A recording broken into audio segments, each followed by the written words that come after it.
ഈ അധികാരത്തോട് പണ്ടേ താല്പര്യമില്ലാത്തവരാണ് ഈ പാണക്കാട്ടെ തങ്ങൾമാരെന്ന് പറയുന്നത്. പക്ഷേ മുസ്ലിം ലീഗിൻ്റെ ഏറ്റവും തലപ്പത്ത് ഈ പാണക്കാട്ട് തങ്ങൾമാരാണ്. അടുത്ത കാലത്തായിട്ട് സമസ്തയും ഈ മുസ്ലിം ലീഗും തമ്മിൽ കുറേ പ്രശ്നങ്ങളൊക്കെ ഉണ്ടായി. ഇതിലൂടെ ഈ ഉരുത്തിരിയിലെ പ്രശ്നങ്ങളിലൂടെ ഈ തങ്ങളുടെ സ്വീകാര്യത അതിനെന്തെങ്കിലും കോട്ടം സംഭവിക്കുന്നുണ്ടോ? തീർച്ചയായിട്ടും അത് വലിയ ചോദ്യമാണ്. വലിയ തോതിലുള്ള ഇടിവ് തങ്ങളുടെ ഒരു മൂല്യച്യുതി എന്ന് പറയില്ല, നമ്മുടെ ഈ നാണയത്തിന് വരുന്ന മൂല്യത്തിൻ്റെ ഇടിവ് പോലെ പാണക്കാട് തങ്ങന്മാർക്ക് വലിയ തോതിലുള്ള മൂല്യച്യുതി വരുന്നുണ്ട്. അതിൻ്റെ ഒടുവിലത്തെ വെപ്രാളങ്ങളാണ് ഇപ്പോൾ നടന്നുകൊണ്ടിരിക്കുന്നത്. അത് തങ്ങളുടെ മാത്രം ആശങ്കയല്ല, ആ കുടുംബം നേടിയെടുത്ത ഒരു വലിയ ആധിപത്യവും സ്വീകാര്യതയുണ്ട്, അതിൻ്റെ തകർച്ചയാണ്. വേറൊന്ന്, പാണക്കാട് തങ്ങളുടെ ഒരു മേൽവിലാസത്തിൻ്റെ മറവിൽ കുഞ്ഞാലിക്കുട്ടി ഉൾപ്പെടെയുള്ള ഒരു പുതിയ ഒരു ഒരു ഒരു ലോകമുണ്ടല്ലോ, ഒരു പുതിയ മൂലധന മാഫിയുണ്ട്. ആ മാഫിയ പാണക്കാട് തങ്ങളെ ഒരു ഹ്യൂമൻ സ്ക്രീനാക്കി നിർത്തിയിട്ടാണ്, മനുഷ്യ മറയാക്കി നിർത്തിക്കൊണ്ടാണ് കളിച്ചുകൊണ്ടിരുന്നത്. ഹ്യൂമൻ എന്ന് പറഞ്ഞാൽ സ്പിരിച്വൽ സ്ക്രീൻ എന്ന് പറയാം, ഒരു ആത്മീയ മറ. ആ മറയുടെ മറവിലാണ് എല്ലാ മാഫിയ പ്രവർത്തനങ്ങളും നടന്നുകൊണ്ടിരുന്നത്. അപ്പോൾ പാണക്കാട് തങ്ങളുടെ ഇമേജ് തകരുന്നു എന്ന് പറഞ്ഞാൽ ആ താല്പര്യങ്ങൾ കൂടി അവസാനിക്കാൻ പോകുന്നു എന്ന ആശങ്കയുണ്ട്. ഇത് മുഴുവനും ആരംഭിച്ചത് സമസ്തയിൽ നിന്നാണ്. സമസ്തയും ലീഗും തമ്മിൽ പഴയ സമസ്തയിൽ ഉണ്ടായിരുന്ന ഇഷ്യൂ അല്ല, അത് പക്ക പൊളിറ്റിക്കലായിരുന്നു. അത് ഈ പറഞ്ഞ പോലെ പാണക്കാട് തങ്ങളുടെ ഒരു വ്യക്തിപ്രഭാവവും AP അബൂബക്കർ മുസ്ലിയാരുടെ വ്യക്തിപ്രഭാവവും തമ്മിലുള്ളൊരു തർക്കമായിരുന്നില്ല, അത് പൊളിറ്റിക്കലായിരുന്നു. കുറെ കൂടി ആശയപരമാണെന്നും പറയാം. എന്നുവെച്ചാൽ മതവും രാഷ്ട്രീയവും തമ്മിലുള്ള ബന്ധം. മതത്തിന് അതാണ് പ്രധാനം. ഏത് രാഷ്ട്രീയ പാർട്ടിക്കാർക്കും സമസ്തയിൽ അംഗമാകാം, സമസ്തയുടെ സേവകനാവാം, സമസ്തയ്ക്ക് ഏത് രാഷ്ട്രീയ പാർട്ടിയെയും സമീപിച്ച് അവരുടെ കാര്യങ്ങൾ നേടാം. അതിന് പ്രത്യേകമായൊരു രാഷ്ട്രീയ പാർട്ടിയുടെ ലേബൽ സമസ്തക്ക് ആവശ്യമില്ല. അതായിരുന്നു 89 ഈ APK പ്രശ്നം ഉണ്ടാകുമ്പോൾ കാന്തപുര അബൂബക്കർ മുസ്ലിയാർ അതിൻ്റെ പേരിലാണ് പിളർന്നു പോയത്. ആ പിളർപ്പ് നന്നായി. കാരണം എനിക്ക് തോന്നുന്നു ആ മത്സരത്തിൽ സ്ഥാപനങ്ങൾ ധാരാളമായിട്ട് പെരുകി, രണ്ടു കൂട്ടരും മത്സരിച്ച് പൊരുതി, രണ്ടു കൂട്ടരുടെ ആളും ആസ്തിയും വലിയ തോതിൽ വർദ്ധിച്ചു. അത് ആ അർത്ഥത്തിൽ ഗുണമാണ്. പക്ഷേ അതിനിടയിൽ വലിയ തർക്കങ്ങളും കൊലപാതകങ്ങളും അക്രമങ്ങളും പള്ളി പിടുത്തവും മത്സരങ്ങളും ഒക്കെ നടന്നിട്ടുണ്ട്. പക്ഷേ അതിൻ്റെയൊക്കെ ഒരു നെറ്റ് റിസൾട്ട് ഇപ്പോൾ 89 എന്ന് പറയുമ്പോൾ 25 കൊല്ലമായില്ലേ? അതെ അതെ അല്ലേ? 35 കൊല്ലമായോ? 35 കൊല്ലമായി. അപ്പോൾ ആ അത്രയും കാലത്തെ ഒരു റിസൾട്ട് എടുക്കുമ്പോൾ അങ്ങനെയാണ്. പക്ഷേ ഇപ്പോഴത്തെ ഡെവലപ്മെൻറ്റ് അതല്ല. EK സുന്നി സമം അന്നു മുതൽ 89 മുതൽ EK സുന്നി സമം ലീഗ് സുന്നിയാണ്. ചേളാരി സമസ്ത, കാന്തപുരം ചേളാരി സമസ്ത, കാരന്തൂർ സമസ്ത എന്നാണ് പറയുക. രണ്ടിൻ്റെ ആസ്ഥാനം, ഒന്ന് കാരന്തൂരിൽ മർക്കസ് ആണ് APയുടെ ആസ്ഥാനം, ഇത് ചേളാരി ആണ് സമസ്തയുടെ ആസ്ഥാനം. അങ്ങനെ ഉണ്ടായതാണ്. അത് ക്രമേണ ഈ ലീഗിൻ്റെ തന്നെ ഒരു പോഷക സംഘടന പോലെ, അല്ലെങ്കിൽ ഒരു അനന്യത പോലെ, ലീഗ് സമം സമസ്ത, സമസ്ത സമം ലീഗ്, അങ്ങനെ ആയി വളർന്നു വന്നതാണ്.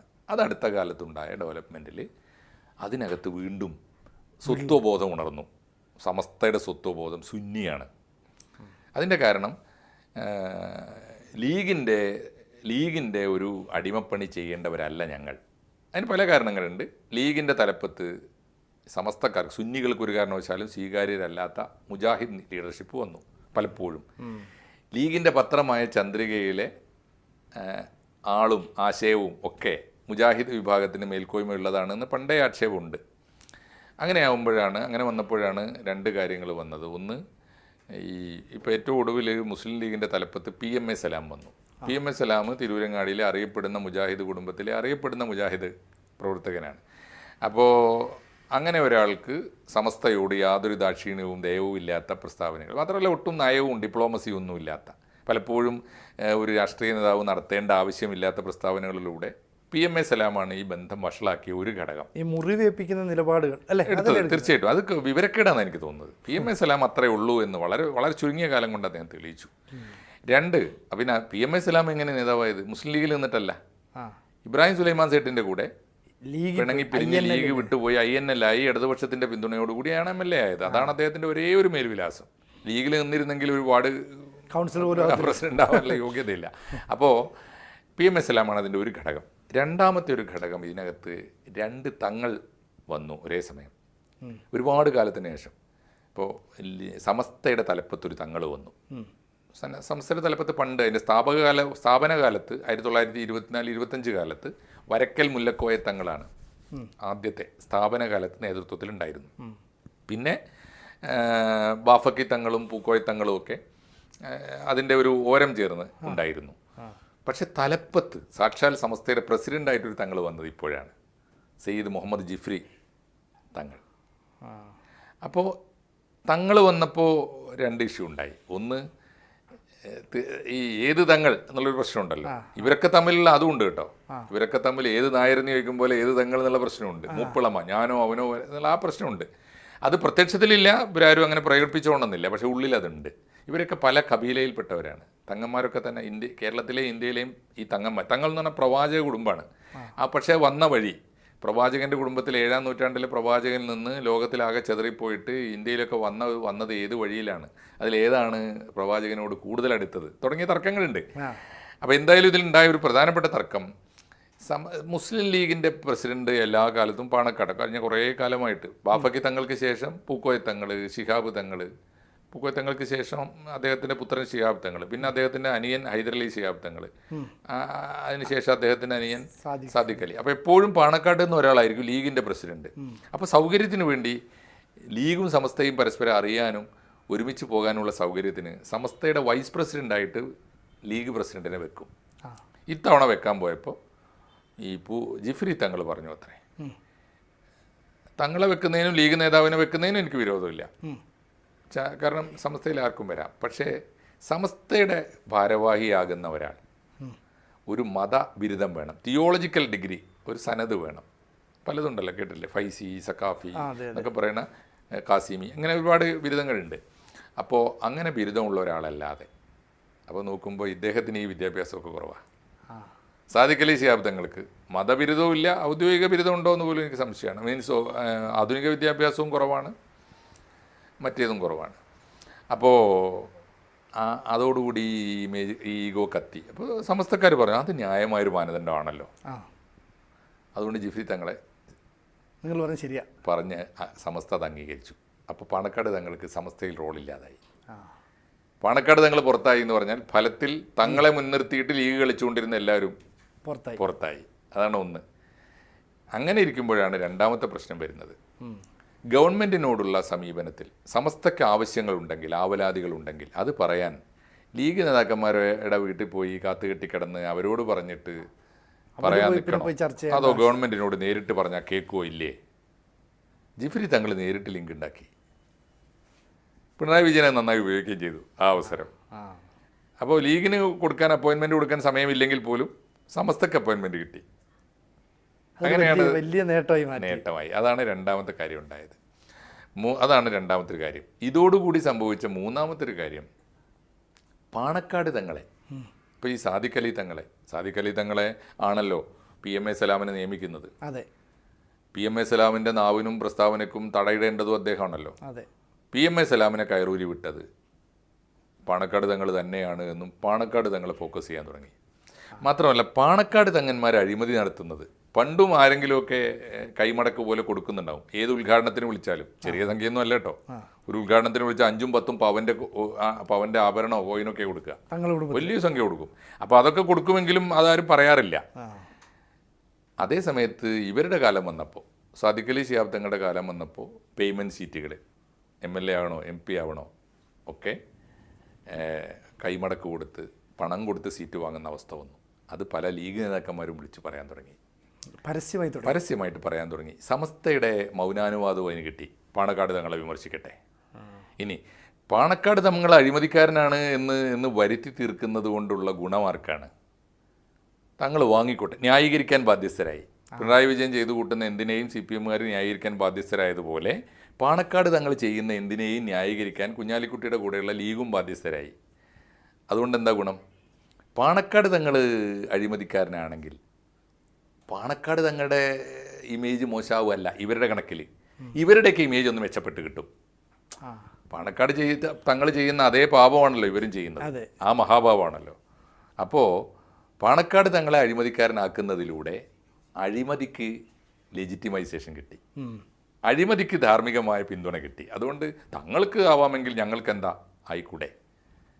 തങ്ങൾ ചിലപ്പോൾ തങ്ങൾ വാങ്ങുന്ന എമൗണ്ട് ഇവർ വാങ്ങിക്കൊള്ളുന്നില്ല, എന്തായാലും അഴിമതിയെ ജനകീയമാക്കുന്നതിലും സ്വീകാര്യമാക്കുന്നതിലും തങ്ങൾ പങ്കുവഹിച്ചു. അത് താഴെത്തട്ടിലുള്ള ലീഗ് നേതാക്കൾക്കും ലീഗ് കൊണ്ട് കച്ചവടം ചെയ്തിരുന്നവർക്കും ഉപകാരപ്പെട്ടു എങ്കിൽ പോലും അത് ലീഗിനും തങ്ങൾക്കും വലിയ ദോഷം ചെയ്തു. ഇപ്പോൾ ലേറ്റസ്റ്റാണ് സുപ്രഭാതം. സുപ്രഭാതം വന്നത് ഇതിൻ്റെ അടുത്ത പടിയാണ്. ചന്ദ്രിക, ഇനി ഞങ്ങൾക്ക് ചന്ദ്രിക വേണ്ട, സമസ്തക്ക് സ്വന്തം പത്രം. അങ്ങനെയാണ് സുപ്രഭാതം വന്നത്. സുപ്രഭാതം വരുമ്പോൾ തന്നെ ചന്ദ്രികയ്ക്ക് പ്രശ്നം. മാത്രമല്ല ചന്ദ്രിക പ്രതിസന്ധിയിലാണ്, നമ്മൾ കഴിഞ്ഞൊരു എപ്പിസോഡിൽ പറഞ്ഞത് പ്രതിസന്ധിയിലാണ്. മാധ്യമം ഉൾപ്പെടെയുള്ള മുസ്ലിം പത്രങ്ങളൊക്കെ പ്രതിസന്ധിയിലെ. വർത്തമാനം മറ്റൊരു പത്രം തുടങ്ങി പൂട്ടിപ്പോയി. അപ്പോൾ ഈ സിറാജ് കഷ്ടിച്ച് AP ഗ്രൂപ്പിൻ്റേതായതുകൊണ്ട് നിന്നു പോകുന്നുണ്ട്. മുസ്ലിം പത്രങ്ങളൊക്കെ പ്രതിസന്ധിയില്ല. ആ സമയത്താണ് ഈ സുപ്രഭാതവുമായിട്ട് ഇവർ ഏറ്റുമുട്ടാൻ നിൽക്കുന്നത്. സുപ്രഭാതത്തിൽ ഈ ആശയപരമായ ചർച്ച ഉയർന്നു വന്നു. ഈ രണ്ട് കാര്യവും, പാണക്കാട് തങ്ങളെ ഞങ്ങളിങ്ങനെ പടച്ചോനായി കാണേണ്ടതുണ്ടോ, അതല്ല സമസ്തക്ക് സമസ്തയുടേതായ ചാനൽ മതിയോ, ജിഫ്രി തങ്ങളാണോ സാദിഖ് അലി തങ്ങളാണോ, ഏത് തങ്ങളാണ്, ഇത് ചർച്ച വന്നു. അതാണ് ഇപ്പോൾ ഒടുവിൽ വന്നത്.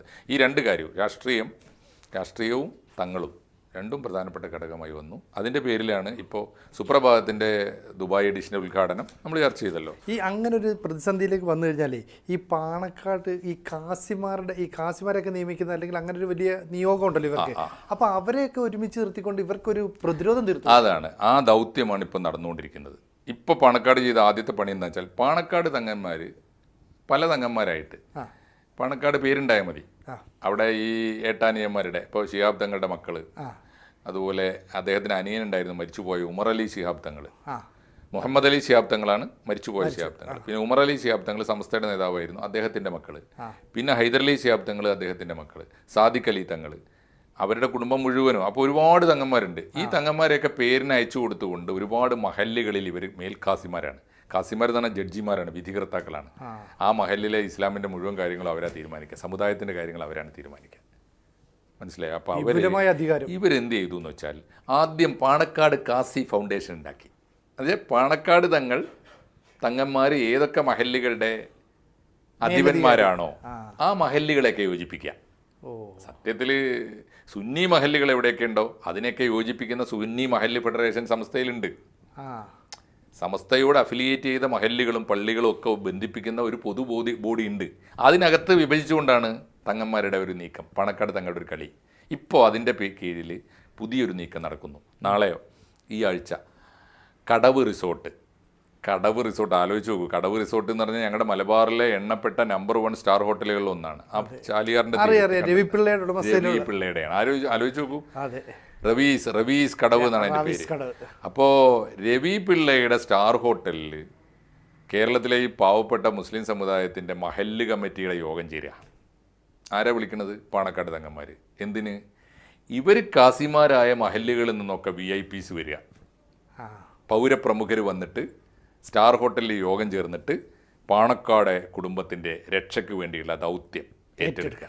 അത് കൊള്ളാം. പുതിയ ഞെട്ടിക്കുന്ന നീക്കമാണത്. ഒരിക്കലും ലളിത ജീവിതം ഒന്നാലോചിച്ച് നോക്കൂ.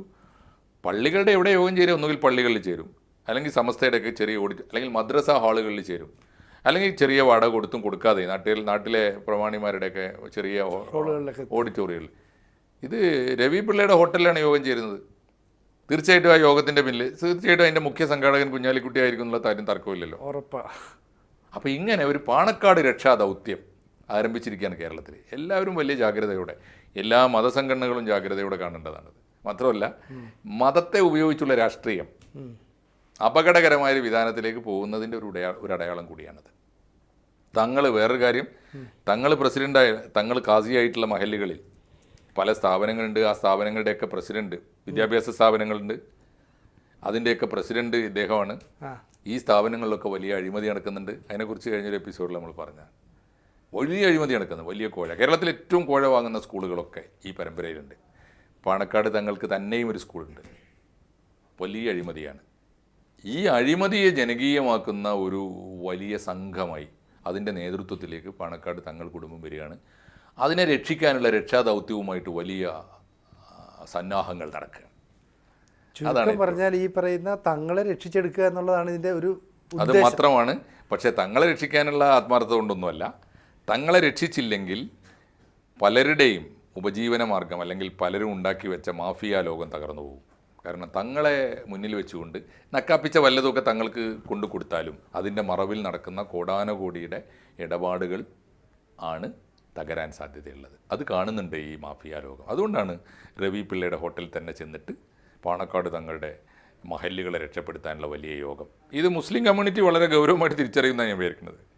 കാരണം ഈ മുതലാളിമാരും അവരുടെ സ്റ്റാർ ഹോട്ടലുകളും അവിടുത്തെ സന്നാഹങ്ങളും ഈ പണക്കാരുടെ മൂലധനമൊന്നും അല്ല കമ്മ്യൂണിറ്റി ഒരു കാലത്തും രക്ഷിച്ചത്. പാവങ്ങളായ വിശ്വാസികളുടെ ആത്മാർത്ഥമായ വിശ്വാസവും കൂറും കടപ്പാടും ഒക്കെയാണ്. അവരത് തിരിച്ചറിയുമെന്നാണ് എൻ്റെ വിശ്വാസം. നമുക്ക് അതിരുന്ന് കാണാം. തീർച്ചയായിട്ടും. കൂടുതൽ വാർത്തകളും വിശേഷങ്ങളും നിങ്ങളിലേക്ക് എത്താൻ ABC മലയാളം സബ്സ്ക്രൈബ് ചെയ്യുക, ബെൽബട്ടനും അമർത്തുക.